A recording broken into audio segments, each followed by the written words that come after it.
नमस्कार साथियों। आज फिर से आपका स्वागत है हमारे जो है इस सेशन में। क्योंकि वकील साहब जो हमारे साथ में बैठे हुए हैं वो इलाहाबाद हाई कोर्ट के वकील हैं, जाने माने वकील हैं। और ऐसे ऐसे लोगों को बेल दिलाए इन्होंने जिनको ये उम्मीद ही छूट गई थी जिनकी कि हमें भी बेल मिल सकता है। क्योंकि बेल जो है हर व्यक्ति का एक बेसिक अधिकार है जब तक कि वो दोषी साबित ना हो जाए। हाँ, लेकिन फिर भी जज जो है वो जब तक इस चीज़ को सुनिश्चित नहीं कर लेता है कि ये व्यक्ति के बाहर जाने से जो है वो दूसरे पक्ष को कोई हानि हो जाए या ये कहीं चला जाए, तब तक वो देता नहीं। और इसी चीज़ को समझाना जो है वो एक वकील का काम होता है, जो कि सर ने बखूबी कई बार किया है। और जो है लोगों को बेल भी दिलाया है, कई जटिल से जटिल केसों को सॉल्व भी किया है। और जो है जैसे संध्या काल में बहुत सारे वकील लोगों को आप देखेंगे कि वो जो है एंजॉय करते हुए, लेकिन वकील साहब जो है अपने केसों की स्टडी में ही जो है गंभीरता से अपना लगे रहते हैं।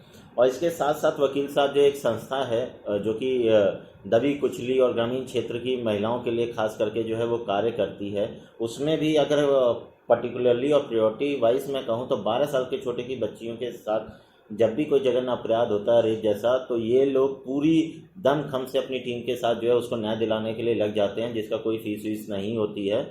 और तो क्योंकि वहाँ केवल ये लोग देखते हैं न्याय, और न्याय के लिए गुहार लगाने से पहले कोई भी व्यक्ति सोचता है कि कहीं ऐसा ना हो कि इस न्याय को पाने की लड़ाई में, कानूनी लड़ाई में मेरा घर बार और सुख चैन सब ना चला जाए। तो उस टेंशन को जो है सर की संस्था जो है वो काफ़ी कम कर देती है। संस्था के बारे में जो भी जानकारी है, उसका नाम, उसकी डिटेल, उसकी अध्यक्ष के बारे में, वो सब हम चाहेंगे कि वकील साहब खुद ही जो हैं आप सबको जो है वो बताएं। नमस्कार वकील साहब। नमस्कार शशि जी। आप बताइए संस्था के बारे में कि ये संस्था करती क्या है, इसका नाम क्या है? देखिए सर, ये संस्था जो है, इस संस्था का नाम जो है वो नारी शक्ति एक नई पहल फाउंडेशन है। ये संस्था सन 2021 में रजिस्टर्ड हुई है।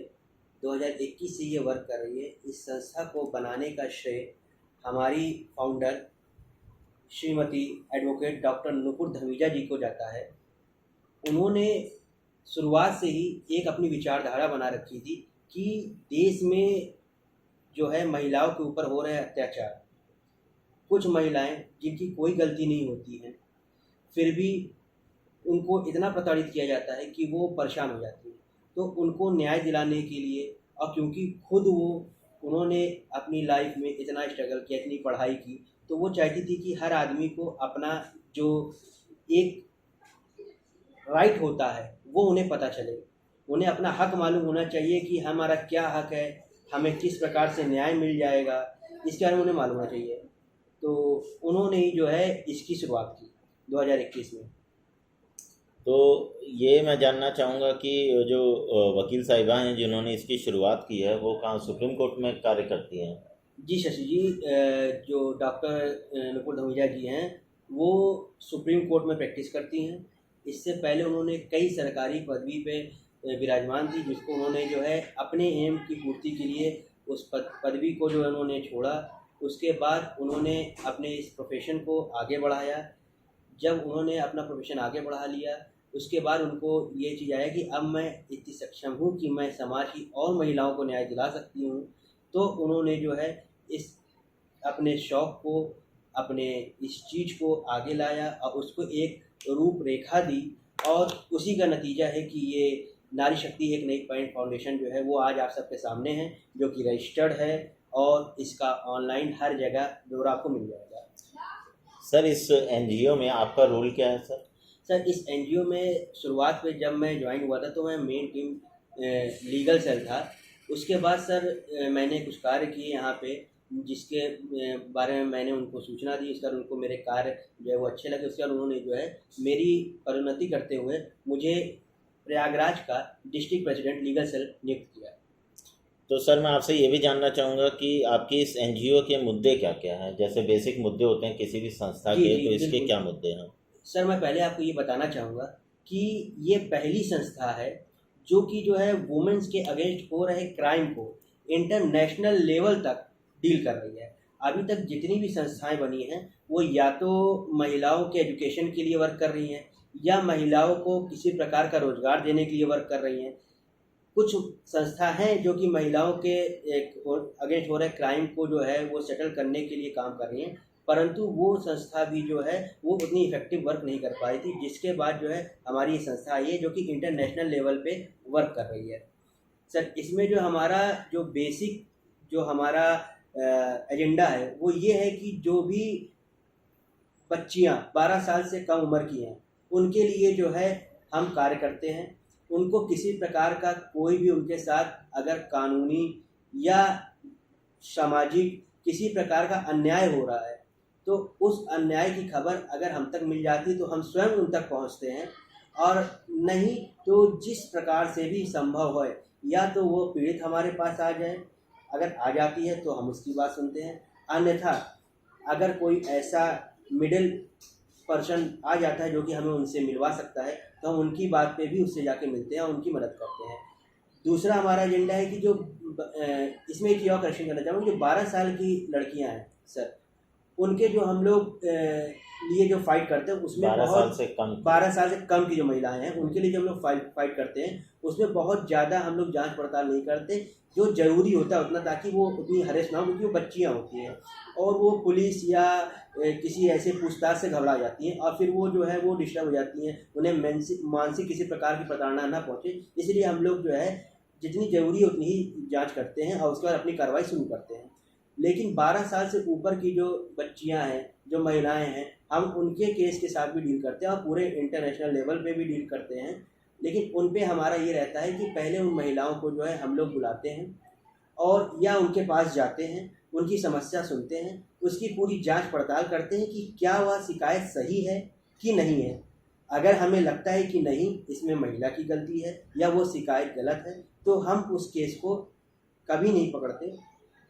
इवन उसमें जितना हमारा मदद हो सकता है पीड़ित पक्ष का, उसकी हम मदद भी करने की कोशिश करते हैं। परंतु अगर महिला सही में पीड़ित है, सही में प्रताड़ित है, तो फिर हमारा प्रोसीजर ये होता है कि हम उनसे अपने एनजीओ के नाम से एक प्रार्थना पत्र लेते हैं कि उन्हें हमारी आवश्यकता है, और जब वो हमें ये प्रार्थना पत्र देती है और वो हमसे न्याय की गुहार लगाती हैं, तब फिर हमारी टीम जो है वो जिस भी क्षेत्र से हो, जिस भी डिस्ट्रिक्ट से हो, जिस भी स्टेट से हो, हम उनके लिए किसी भी कंट्री से हो, फिर उस जगह की टीम हमारी जो है वो उनके कार्य के लिए उनके साथ तत्पर रहती है और दिन रात उनकी सेवा में लगी रहती है। तो सर मैं ये जानना चाहूँगा कि इसमें फ़ीस क्या है? जैसे कोई आता है, जैसे कोई बच्ची आ गई, उसके माँ बाप आ गए जिसके साथ ये हादसा हुआ है रेप का या किडनैपिंग का, या कोई भी मैं कहूँ कि उनके साथ प्रताड़ना हुई है, तो वो उन्हें क्या संदेश देंगे? क्योंकि ये जानना उनके लिए बहुत ज़रूरी है कि जब वो बाहर निकल रहे हैं घर से न्याय के लिए, तो कितनी फ़ीस लगेगी, इसके बारे में थोड़ा बता दीजिए। वो सर देखिए, फीस का तो जो है हमारे ये था कि हम लोग कोई फीस चार्ज नहीं करते। जैसे इस समाज में 3 वर्ग है, एक लोअर वर्ग, एक मिडिल वर्ग, एक अपर वर्ग। सर मेनली जो दिक्कतें ज़्यादा होती हैं न्याय ना मिलने की, वो लोअर वर्ग को होती है। तो हमारी संस्था प्रॉपरली कोई भी फीस चार्ज नहीं करती है किसी भी प्रकार के विक्टिम के लिए। परंतु कुछ कुछ केसेस में ऐसे होते हैं कि जो केसेस जो है उसमें लीगल प्रोसीडिंग चलती हैं, तो वहाँ पे कुछ पेपर वर्क करने पड़ते हैं। तो अगर उस तरीके का कोई कार्य होता है और अगर पीड़िता फाइनेंशियली वीक है, उनके पास पैसे की अभाव है, तो उस तरह के केसेस में हम जो है उनसे कोई फीस चार्ज नहीं करते। लेकिन अगर पीड़ित पक्ष के पास इतना फाइनेंस है कि वो किसी प्रकार का कहीं पे ज़रूरत महसूस होती है, तो कि कोई प्रोसीडिंग में कोर्ट फीस हो गई या कुछ कहीं लगानी पड़ी, तो उस तरह के केसेस में अगर ज़रूरत पड़ी और हमारे एनजीओ की तरफ से अगर आदेश हुआ तो ही हम लोग उस पर जो है कोई चार्ज करते हैं। अन्यथा हमारे जो सर्विस है वो बिल्कुल मुफ्त है, उसमें किसी प्रकार की कोई चार्जेस नहीं है। तो ये चीज़ आप शुरू में ही उन्हें बता देते हैं कि आपसे, मतलब कि जैसे कोई आया गरीब है तो उसे शुरू में बता देंगे कि आपसे कुछ नहीं लिया जाएगा, या फिर देख के बता देंगे कि आपसे कभी कभी लिया जाएगा? क्योंकि ये पैमाना तय करना बड़ा मुश्किल होता है कि गरीब कौन है, अमीर कौन है, मिडिल कौन है। जी सर, कोई अपना जो बैंक स्टेटमेंट लेके चलेगा नहीं। सर बिल्कुल आपकी बात सही है, क्योंकि किसी का जो है कोई ये नहीं जानता किसके पास पैसा है किसके पास नहीं है। तो जनरली, इसलिए मैंने आपसे जनरली हमारी जो है वो जो प्रोसेसिंग फ़ीस है वो कुछ भी नहीं है, शून्य है, हम निःशुल्क सेवा करते हैं। परंतु जैसे कि कुछ ऐसे केसेस होते हैं कि घरेलू हिंसा या कोई अदर केस जिसमें कि जो है कोर्ट में प्रोसीडिंग चलती है और ऑलरेडी उन्होंने कोई वकील किया हुआ था, उसको पेमेंट कर रहे थे या कुछ ऐसा कर रहे हैं, तो उससे ये समझ में आ जाता है कि हाँ उनका केस किस तरीके से चल रहा है। उसके पढ़ने के बाद, उसका एनालिसिस करने के बाद हम शुरुआत में उनकी सारी मदद निःशुल्क ही करते हैं। और ऐसा कुछ नहीं है कि हम उनसे पेमेंट लेना ही लेना। मैंने आपको एक जनरल बताया कि जैसे कि कुछ ऐसे लोग भी होते हैं जिनके पास पूरा पैसा होता है, सब चीज़ होता है, परंतु वो संस्था को सोचते हैं कि ये निःशुल्क वर्क कर रही है, तो वो जो है अपने केस लेके आते हैं, तो हम उनसे पैसा अपने लिए नहीं लेते सर। अगर कोई ऐसा, उनका सारी सेवा जो है निःशुल्क की जाएगी। अंत में अगर वो सेटिस्फाई होते हैं तो वो जो भी डोनेशन हमारी संस्था को करना चाहते हैं वो डोनेशन वो संस्था को कर सकते हैं, जो भी उनका डोनेशन करने की इच्छा हो। तो बहुत बहुत धन्यवाद, आपने जो है इतनी अहम जानकारी दी, और इससे जो है वो हज़ारों लाखों महिलाएं और ख़ास करके जो छोटी बच्चियां हैं जिनके साथ प्रताड़ना हो रही है, एक तो जो गुनहगार है उसके मन में भी खौफ आ जाएगा कि क्योंकि न्याय अब फ्री हो गया है उनके लिए, तो वो आवाज़ उठा सकती हैं। तो ये चीज़ जो है वो अंदर तक जाएगी, देश के कोने कोने तक जाएगी कि मतलब जो है वो अपराध करने से डरेगा, क्योंकि उसे भी जो है सज़ा हो सकती है। सज़ा दिलाने के लिए, न्याय दिलाने के लिए संस्था क्योंकि है ही। तो मैं सर का बहुत बहुत धन्यवाद भी करना चाहूँगा, क्योंकि सर ने जो है वो मुझे मीडिया प्रभारी प्रयागराज बनाने का सोचा है, तो इस बारे में भी सर के जो है मैं स्टेटमेंट लेना चाहूँगा। सर बिल्कुल, आपके भी मैंने कई कार्य देखे, कई आपके न्यूज़ रिपोर्ट्स देखी, जिससे मैंने ये पाया कि जो है आप जो है वो महिलाओं के लिए भी कई जगह जो है तुरंत पहुंचते हैं। उनको किसी प्रकार की कोई समस्या होती है उसको समाज तक पहुंचा रहे हैं। तो हमारी टीम जो है वो हर फील्ड में वर्क कर रही है। हमारे यहाँ लीगल पैनल भी है, मीडिया पैनल भी है, न्यूज़ पैनल भी है और अदर पैनल भी है। जैसे कोई अगर इच्छुक व्यक्ति इससे जुड़ना चाहता है, वर्क करना चाहता है, तो हम उसको भी जो है वो पूरा प्रोत्साहन देते हैं, क्योंकि हमारा एक ही मोटिव है कि सुगम सस्ता न्याय हर व्यक्ति तक पहुँचे, हर महिला तक पहुँचे जो कि सही मायने में प्रताड़ित है। तो इसी को देखते हुए मुझे लगा कि आप जो है वो मीडिया प्रभारी बनने के लिए सक्षम है, आपकी योग्यता सक्षम है, आपकी जो लगन है उसको देखते हुए मुझे ऐसा प्रतीत हुआ। इसीलिए मैंने आपको जो है अपने एनजीओ का मीडिया प्रभारी बनाने का जो है वो सोचा है। बहुत बहुत धन्यवाद सर, आपका भी और नूपुर मैम का भी।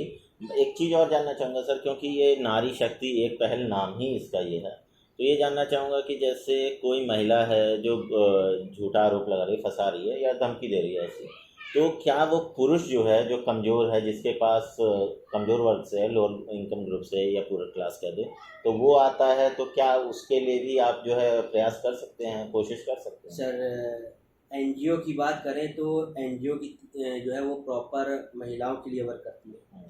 और मैंने इसलिए आपको शुरुआत में ही बताया कि जब 12 साल से ऊपर की कोई महिला होती है, तो अगर वो कोई कंप्लेंट करती है, 12 साल से ऊपर की लड़की या महिला वो कोई शिकायत करती है, तो उसकी हम लोग पूरी गहनता से जांच करते हैं।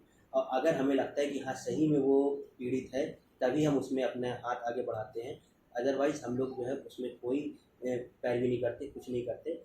अगर कोई पुरुष किसी महिला से पीड़ित है, उसे ऐसा लगता है कि उसके खिलाफ गलत मुकदमे किए गए हैं, तो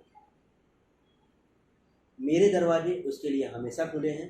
वो आ सकता है, हम उसकी भी मदद करेंगे बिल्कुल। हमारा कोई ऐसा उद्देश्य नहीं है कि जो है हम सिर्फ महिलाओं को न्याय दिलाएंगे और पुरुष को न्याय नहीं दिलाएंगे, क्योंकि हमारा जो संविधान है वो बराबर का हक देता है सबको, और हम संविधान से चलते हैं, ना कि किसी की सोच से।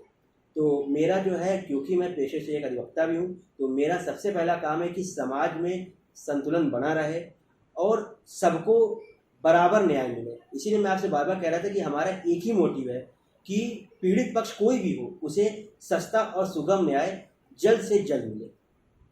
तो देखा दोस्तों, आपने बखूबी जो है सर ने काफ़ी जो है वो बारीकी से एक एक चीज़ को जो है स्पष्ट जो है रख दिया है। इसमें मैं ये तो नहीं कहता कि जो जो आपने सोचा वो सारी जानकारी मिल गई होगी आपको, क्योंकि और जो नहीं मिली है वो कमेंट्स में आप जो है पूछ सकते हैं, ताकि अगली बार जो है वो हम सर से कर दें, या कमेंट्स में ही मैं जो है या जवाब देने की कोशिश करूँगा, या सर से सलाह लेकर फ़ोन में या डायरेक्टली मिल करके उन कमेंट्स में जवाब दे देंगे।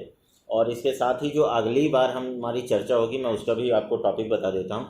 अगली बार हम लोग चर्चा करेंगे, क्योंकि अभी एक दिल्ली हाई कोर्ट का ऑर्डर आया है जिसमें उन्होंने कहा है कि महिला को 25% जो है इनकम का 25% महीने की जो इनकम है उसका 25% देना अगर बनता है, अगर वो महिला कुछ नहीं करती और बनता देना बनता है, सारे ग्राउंड्स हैं, सारे डॉक्यूमेंट्स हैं, इनकम के, तो वो एकदम वाजिब है। उस स्टेटमेंट पे लेंगे कि सरकार पक्ष जानेंगे। और भी कई लोगों से मैं प्रश्न कलेक्ट कर रहा हूँ सर्वे के माध्यम से, तो वो फीडबैक के माध्यम से वो लेकर के इस टॉपिक पे भी हम लोग जो है अगले हफ्ते ज़रूर आपसे मिलेंगे। और इसी तरीके से ये वार्ताएं रुकेंगी नहीं। हम ये नहीं देखेंगे कि इस पर कितने व्यूज़ आ रहे हैं या क्या आ रहे हैं, व्यूज़ आए या ना आए। हमारा काम है जो वो हम करते रहेंगे, जनता की आवाज़ को उठाना और दबे कुचले वर्ग को जो है न्याय दिलाना, उनकी बातों को रखना प्रशासन तक, सरकार तक। और जो सक्षम व्यक्ति हैं, चाहे इंजीनियर हो, चाहे वकील हो या डॉक्टर हो, वो हमारा कार्य है, उस कार्य को हम करते रहेंगे और सफ़र जो है चलता जाएगा। और सफ़र में कई साथ चलने वाले मिलेंगे और कई सफ़र में साथ छोड़ने वाले भी मिलेंगे, तो सफ़र तो उसी को कहते हैं। तो बहुत बहुत धन्यवाद। मैं शशिकांत सिंह, और हमारे साथ हैं इलाहाबाद के जाने माने एडवोकेट विवेक कुमार श्रीवास्तव जी, और बहुत बहुत धन्यवाद दूंगा। और इस वीडियो में जो है कि मैं एडवोकेट डॉक्टर नुपुर दामिजा जी का, जिन्होंने इतनी अच्छी संस्था शुरू की है, और बाकी महिलाओं को भी जो सक्षम है उन्हें आना चाहिए और ऐसी ही जो है कई विषयों को टच करना चाहिए। जैसे पुरुषों के मुद्दों पे भी बरका तेहरान जी करके एक महिला है, वो आवाज़ उठा रही है, महिलाओं के लिए आवाज़ उठा रही है। तो हर वर्ग के लिए आवाज़ उठाने के लिए हमें लोगों की आवश्यकता है। 140 करोड़ की आबादी हमारी है, और इस 140 करोड़ की आबादी में 140 नाम हमें देखने नहीं मिल रहे हैं जो गरीबों की आवाज़ उठा सकें। बहुत बहुत धन्यवाद दर्शकों आपका, वकील साहब आपका, और जो भी हमसे जुड़ना चाहें उनका भी बहुत बहुत धन्यवाद।